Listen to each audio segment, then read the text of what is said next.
Thank you, Mr. Speaker. The Infrastructure Bank has been a long-standing issue that continues to be locked in shadows. New Democrats had to put forward this motion today because the lack of clarity, transparency, and accountability of this bank. I do believe the most important part of today's discussion is this, Mr. Speaker. If this government is so proud of the Infrastructure Bank, why make it part of an omnibus budget bill in 2017? Why not have this section of the bill separated out? I believe that Canadians and municipalities deserve the right to hear in detail how this bank will work, especially when its creation is under a cloud of suspect behavior with private companies who will be the same companies making the profit from these ventures, sitting in the driver's seat. Mr. Speaker, this shows a clear conflict of interest. Now Liberals have cut our ability to debate this by virtue of it shutting down debate. This needs to be clear. First, the Infrastructure Bank is squished into an omnibus bill, creating a lack of accountability and vigorous debate in this House. Second, the debate is shortened so these issues can be rushed over by this government. We've asked for this provision to be split from the omnibus bill, something the Liberals have yet to do. If this government is so proud, they should not be afraid and should be willing to have this discussion. I believe this would truly allow for an in-depth analysis, more hours of debate, and a specific committee to review the process rather than 1 hour as it is currently standing.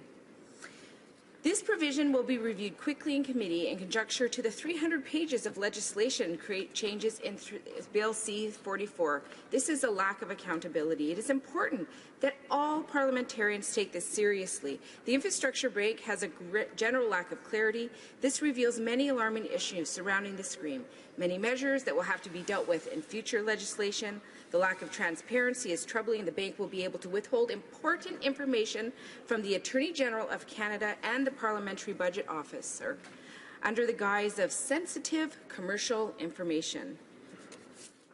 This bank will have serious consequences for our public infrastructure and the lives of Canadian citizens. As Deputy Critic of Infrastructure, it has been a pleasure to advocate for this role, most notably for Canadians living in rural and small communities. Too often we hear the word infrastructure tied up with the larger communities. Too often, smaller centres are simply left out of the equation. For us to quickly demonstrate how the scheme will never benefit our rural communities or the middle class, you simply break down the nature of the beast.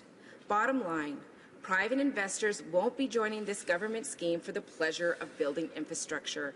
They will expect a significant financial return. Mr. Speaker, I want to be clear. It makes sense to me that these investors will want a return. Investing is for the purpose of making a return. My concern is that infrastructure is moving in this direction. I'm concerned that Canadians are not getting a say in this bank. I am most concerned that these investors have been shown to be in the driver's seat of building this seat. It is like asking the fox to guard the hen house, a complete lack of acknowledgement of the role of a fox. The Quebec pension plan, for example, is very clear. They expect between 7 to 9% returns. Where do you think they get that from? From tolls and user fees from Canadians. Simply said, rural communities cannot sustain this level of returns that Bay Street bankers require. That means all of these communities I represent will be ignored. Other MPs in this House should really reflect on the usefulness of this bank in their riding and, most importantly, ask, who is this bank really helping? So why is this government so proud to encourage the urban and rural divide? Canadians deserve to know what will bring these returns. What will be sold off? Where will the new tolls be imposed? What user fees can we expect? Every time the Prime Minister is asked this, he talks about the different models and the potential. Well, the outcomes of these models require more taxpayers to shell out more money. Yeah, that's a shame. It's hard to understand the reasoning to create this bank from the start. This dubious venture was not in their major campaign platform. Why suddenly is it such a major project priority? We've all witnessed this government mammoth infrastructure stimulus plan fall flat. All this taxpayer money and very little to show for it. Does the arm's-length nature of this bank allow them to relinquish the hard decision on the infrastructure file? Is this an excuse for their failed stimulus? The Institute of Fiscal Studies and Democracy says the Liberals haven't shown a solid business case for its new infrastructure bank. At the head of the Institute is the former parliamentary budget officer, surprisingly enough. The Omnibus Budget Bill also limits the independence of the current PBO. It doesn't look good when Liberals are limiting the PBO's powers in this year's budget while ignoring calls from the previous PBO about this year's budget. So what are the Liberals hiding? It could do with the fact that the bank has the potential to increase overall costs to taxpayers because infrastructure built by private investors will always cost more than public infrastructure. The government has the capacity to borrow at a very low cost. So why won't it? Well, it may have to do with their friends on Bay Street. Rather than building critical infrastructure that benefits everyday citizens, the Liberals are creating a privatization scheme that puts the need of their wealthy friends first. Government records show that corporations and private investors were giving unprecedented control in the planning and development of the Liberals' privatization bank. BlackRock's extensive involvement in the creation of the infrastructure bank of the private sector raises conflict of interest questions. And Mr. Speaker, these are very important questions that need to be discussed in this House. I think it's a conflict of interest to allow private corporations, who will be the largest beneficiaries of the Canadian Infrastructure Bank, to participate in the planning and development of the bank. The Conflict of Interest Act states that a public officer holds in it is in a conflict of interest when he exercises an official power, duty, or function that provides an opportunity to improperly further another's private interest. The Liberals promise investments in infrastructure to benefit everyday Canadians, but instead they're getting a government that puts the interest of larger corporations first. This is a fine example of a Prime Minister that has lost touch with Canadians who rely on public infrastructure. It is also a sign that he has lost touch with the middle class and those working hard to join it. Infrastructure can create meaningful employment for many, but this bank will pay with taxpayer money with one hand and take our user fees and tolls with the other. Therefore, Canadians will be paying twice. The government has yet to make a compelling case for why it would be better to work with private investors seeking high returns when Ottawa has the ability to finance projects itself at a much lower cost. While the Liberals are unfazed and standing tall in the face of this important criticism, Canadians deserve better to know what is happening. Canadians need to know what is being pawned off, where the tolls will be, and what user fees can they expect.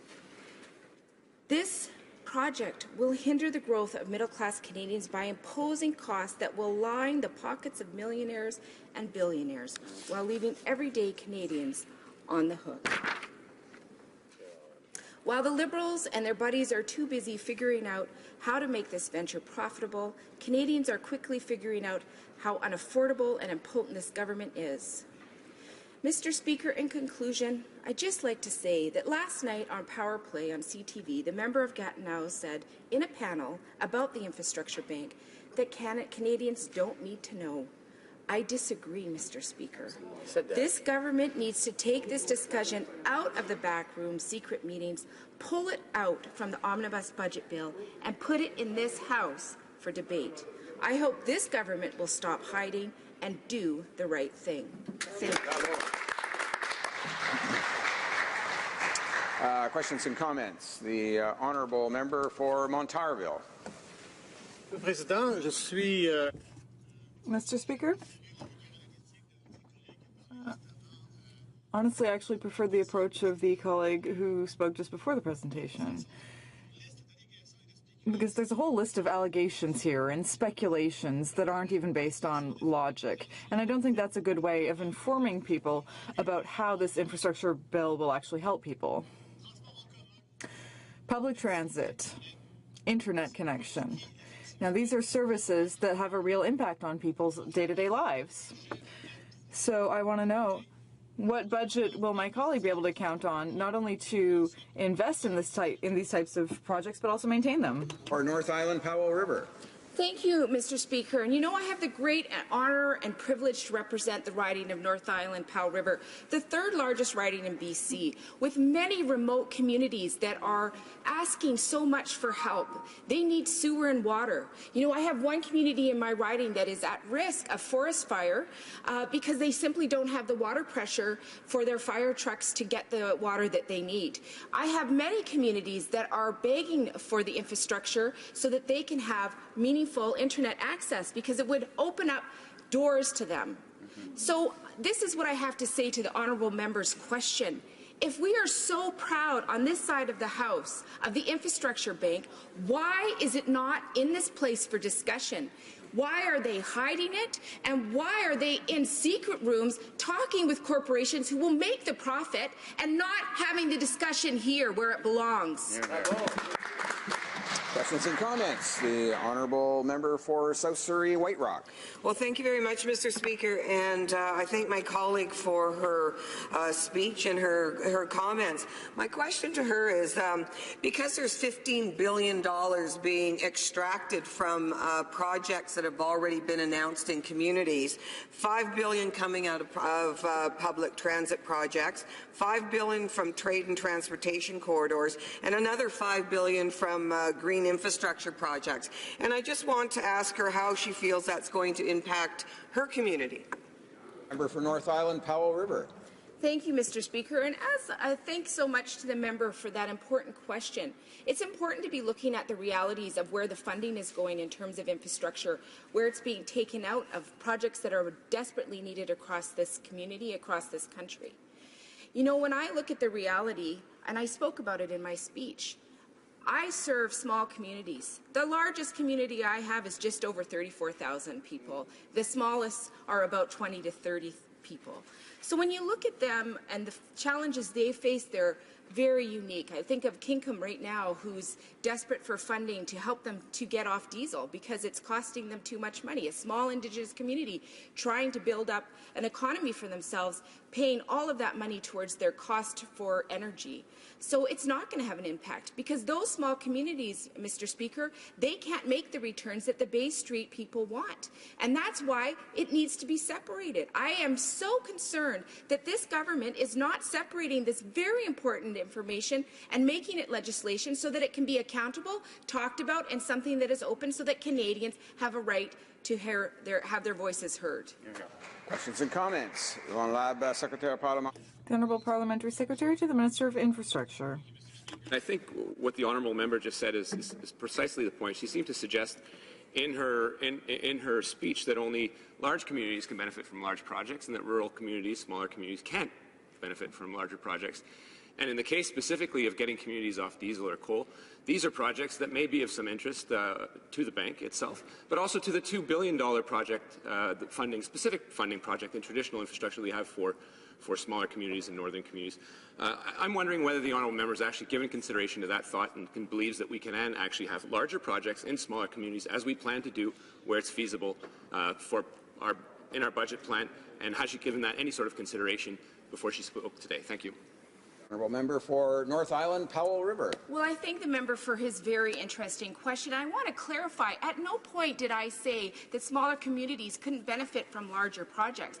What I did say is that they do not have the resources to make sure that the Bay Street people who are investing, expecting a significant return, are going to be able to pay those tolls.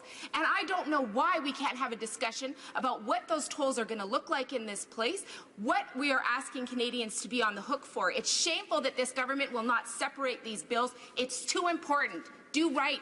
Hear, hear.